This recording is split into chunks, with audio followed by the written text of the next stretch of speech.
Magkaibang kultura, magkaibang wika, ngunit sa pagitan ng dalawang puso, may lihim na damdaming unti-unting nadarama. Sa bawat mensahe, sa bawat kwentuhan, may munting kilig na hindi maipaliwanag, hanggang sa ang simpleng pagkakaibigan unti-unting naging pagtingin puno ng pangarap. Sino nga bang makapipigil kung puso na mismo ang pumipili? Dahil kapag puso ang nag-usap, walang distansyang kayang humadlang sa pag-ibig. Magkaibang bansa, magkaibang kultura, ngunit puso ang naglapit sa inyong dalawa. Sa bawat pag-usap, sa bawat ngiti, unti-unting naging mabuti ang pagtitinginan ninyo sa isa't isa. Ngunit bago pa man may sulat ang kwento, bago pa man masabi ang mahal kita, isang trahedya ang dumating ng biglaan at kinuha si Rene sa mundong inyong ginagalawan. Hindi man naging ganap ang inyong kwento, may mga damdaming hindi kailangang magkaroon ng pangalan. Dahil minsan ang isang tao'y dumarating at bigla na lamang nagiging espesyal sa puso natin. Marahil may mga pangarap kayong nabuo, mga lugar na nais ninyong puntahan, mga araw na nais sanang pagsaluhan, mga sandaling hindi na kailanman matutupad. At ngayon ang mga mensahe alaala na, ang mga tawanan ay tahimik na. Ang taong minsan kausap mo gabi-gabi, ngayon ay isang pangalan na lamang na yakap ng iyong gunita. Magkaibang bansa, magkaibang kultura, ngunit puso ang naglapit sa inyong dalawa. Sa bawat pag-usap, sa bawat ngiti,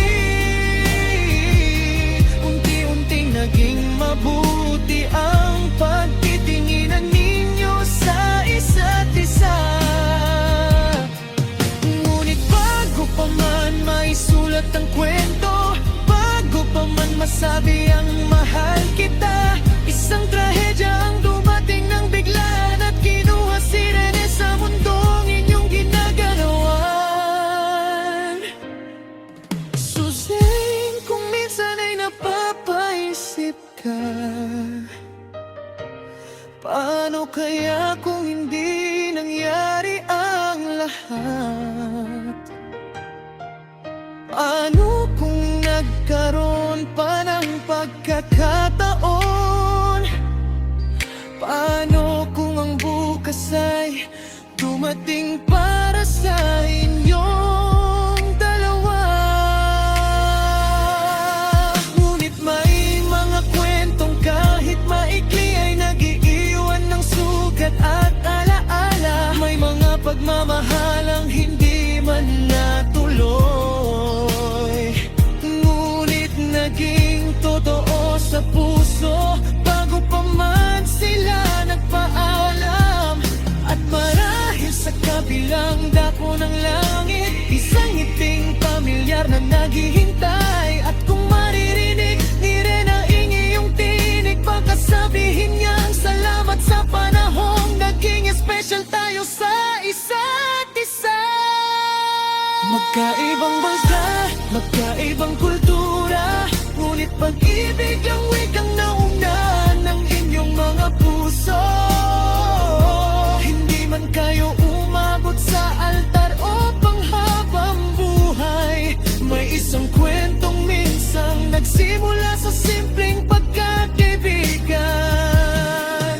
At sa araw na siya'y tuluyang nagpaalam, may bahagi ng puso mong naiwan sa kanyang pangalan. Hindi man naging kayo sa mundong ito, hindi ibig sabihin na walang nanging halaga ang naramdaman ninyo. Dahil may pag-ibig na hindi nasusukat sa tagal, may pagmamahal na hindi kailangan ng pangako, at may isang taong kahit sandali lamang dumaan ay maaring manatili sa puso habang buhay.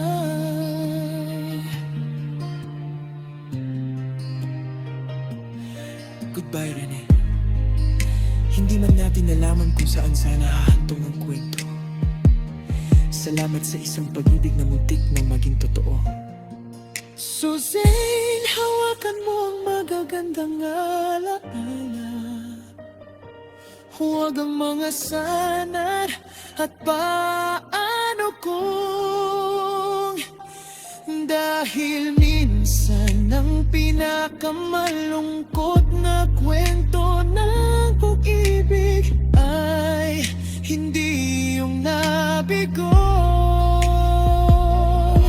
kundi yung hindi man lang nabigyan ng pagkakataong matapos. At kung